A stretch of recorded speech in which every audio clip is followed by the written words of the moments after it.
আরে আরে madam madam কি রে দারোয়ান? দেখুন ম্যাডাম প্লিজ আপনি এখান থেকে গাড়িটা সরিয়ে রাখুন। কে রে তুই? তোর কথা আমার এখান থেকে গাড়ি সরাতে হবে?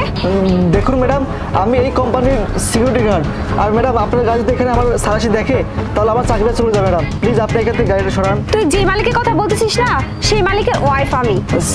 সরি ম্যাডাম, আমি বুঝতে পারি নাই যে আপনি আমার বসের ওয়াইফ। ঠিক আছে ম্যাডাম। দাঁড়া, তোকে আমি দেখতেছি। ম্যাডাম ম্যাডাম প্লিজ ফোন দেবেন না madam. Madam madam madam please please বোঝার চেষ্টা করেন ম্যাডাম। এই যে দেখতে পাচ্ছেন বিল্ডিং এর কাজ, এটা কিন্তু 7 দিনের মধ্যে আমি কমপ্লিট দেখতে চাই। আর সামনে আর একটা নতুন কাজ ধরতেছি, বুঝতে পারছেন? জি স্যার। আরে ফোন আসলো। আচ্ছা 1 মিনিট, আমি একটু আসতেছি, আপনি ওয়েট করুন। হ্যাঁ আচ্ছা ঠিক আছে স্যার। হ্যালো, কোথায় তুমি? তুমি কি সব সিকিউরিটি গার্ড কাজে রাখছো? হ্যাঁ, আমার সাথে গলাবাজি করতেছে। আসলে আমি তো অফিসে একটা জরুরি মিটিং এ আছি, আমার বাসাতে আসতে একটু লেট হবে, মেবি সন্ধ্যা লাগবে আর কি। তুমি মিটিং রাখো আর এখন এই মুহূর্তে এখানে আসো, এসে তোমার সিকিউরিটি গার্ডকে ঘাট ধাক্কা দিয়ে বের করে দাও। আরে তুমি একটু বোঝার চেষ্টা করো, আমি এখন যেতে পারবো না, আমি একটা জরুরি মিটিং এ আছি। এক কাজ করো, তুমি ওকে ফোনটা ধরিয়ে দাও, আমি কথা বলতেছি। কি? আমার ফোন এই ছোট লোকের হাতে দিব? কখনোই না। তুমি এখন এখানে আসো, এসে এই ছোট লোকটাকে বের করে দাও। আচ্ছা একটা কাজ করো, তুমি ওখান থেকে এখন চলে যাও, আর আমি সন্ধ্যার সময় এসে ওকে চাকরি থেকে বের করে দিচ্ছি। আচ্ছা ঠিক আছে, তোকে তো আমি দেখে নেব। ম্যাডাম ম্যাডাম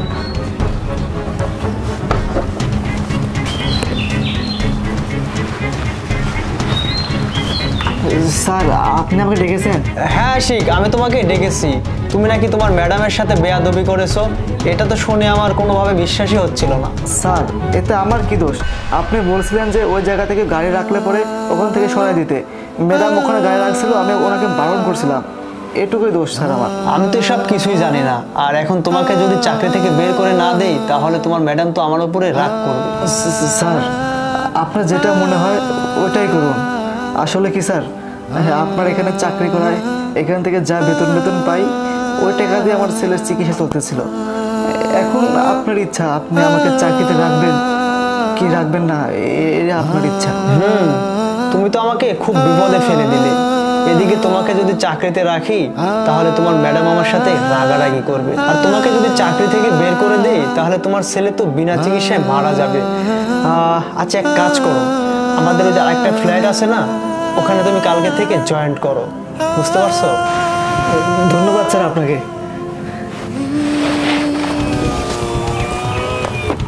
কি ব্যাপার? এটা তো দেখতেছি সেই ছেলেটা, যে ছেলেটাকে আমি চাকরি থেকে বের করে দেওয়ার কথা বলছিলাম, এ আবার এখানে ডিউটি করতেছে। দেখতেছি বিষয়টা।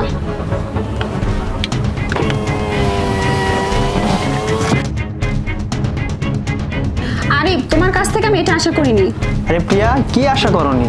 আমি তোমাকে ছোট্ট একটা রিকোয়েস্ট করেছিলাম, তুমি সেটাও রাখোনি। তুমি কি রিকোয়েস্ট করছো আমি তো বুঝতেছি না। তুমি বুঝতেছো না? ওই যে তোমাদের অফিসের সিকিউরিটি গার্ডটা ছিল ওই ছেলেটা, আমি যে বলছিলাম ওকে চাকরি থেকে বের করে দিতে, তুমি তাকে চাকরি থেকে বের না করে দিয়ে তুমি ওকে অন্য একটা আমাদের বিল্ডিং এ শিফট করে দিছো। ওহো আচ্ছা এই ব্যাপার। আচ্ছা ঠিক আছে প্রিয়া, তুমি টেনশন করো না, ওকে আজকে সন্ধ্যার মধ্যে চাকরি থেকে বের করে দেব, কিন্তু আমার একটা শর্ত আছে। কি শর্ত? আজকে সন্ধ্যার সময় তোমাকে নিয়ে আমি এক জায়গায় যাবো ঘুরতে, খুব সুন্দর জায়গায়, যাবে? আচ্ছা ঠিক আছে। আচ্ছা ঠিক আছে, তাহলে চলো এখনই বের হই। হ্যাঁ আচ্ছা চলো চলো।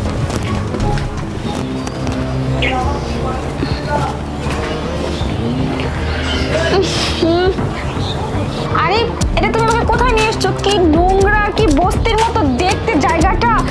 তুমি না আমাকে বলছিলা তুমি খুব সুন্দর একটা জায়গায় নিয়ে যাবে, এটা তোমার সেই সুন্দর জায়গা? আরে প্রিয়া, ওই যে আমাদের সিকিউরিটি গার্ড আছে না আশিক সাহেব, এই আশিক সাহেবের বাড়ি এটা, বুঝতে পারছো? আর দেখতে পাচ্ছ না এই যে বেডে একটা প্রতিবন্ধী ছেলে শুয়ে আছে, এটা আমাদের সিকিউরিটি গার্ডের ছেলে। এই ছেলেটা 4-5 বছর ধরে এরকম বেডে শুয়ে আছে, আর ও আমার ওখানে চাকরি করে যে টাকাটা বেতন পায় ওই টাকা দিয়ে এই ছেলের চিকিৎসা করে। এখন তুমি বলো ওকে কি চাকরি থেকে বের করে দিব নাকি চাকরিতে রাখবো? স্যার ম্যাডাম, আরে স্যার ম্যাডাম যদি কোনো কাজ থাকতো আমারে কইতেন, আমি যা কাজ করে দিতাম। আপনারা এই জায়গাতে আছেন কষ্ট করে। আরে না না আশিক, তোমার কোনো কাজ নেই, আর তোমার ছেলেকে দেখার জন্য তোমার ম্যাডামকে নিয়ে আসলাম। হ্যাঁ হ্যাঁ, তোমার ছেলেকে দেখার জন্য আমি আসছি। আরে দেখছো